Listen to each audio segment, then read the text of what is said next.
Stupeur et tristesse au sein du 41e régiment de transmission de Douai.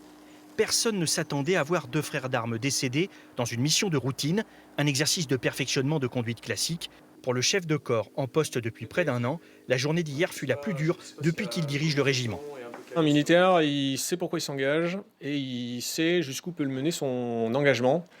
Simplement, on ne s'attend pas à ce que ça arrive au coin de la rue, dans un environnement proche de la garnison, sur une mission de routine. Et je vois un petit peu toutes les émotions, hein, le choc, la colère, la stupeur, une grande part de tristesse. Et ben, après, charge au collectif de gérer les différentes émotions de chacun. Concernant les circonstances du drame, 2 soldats seulement se trouvaient à bord. Il n'y a pas de troisième victime comme évoqué dans un premier temps. Les analyses toxicologiques se sont avérées négatives. Le jeune conducteur, le soldat de première classe Mathis Seno, âgé de 21 ans, était bien titulaire du permis.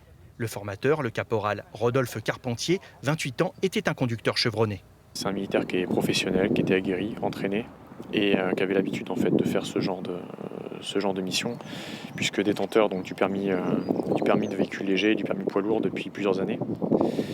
Et donc voilà, qui avait été indiqué sur cette mission, puisqu'il détenait toutes les compétences. Il a été engagé à de nombreuses reprises sur des missions, notamment la mission Sentinelle, missions sur lesquelles il a offert une grande satisfaction dans l'emploi et dans les tâches confiées.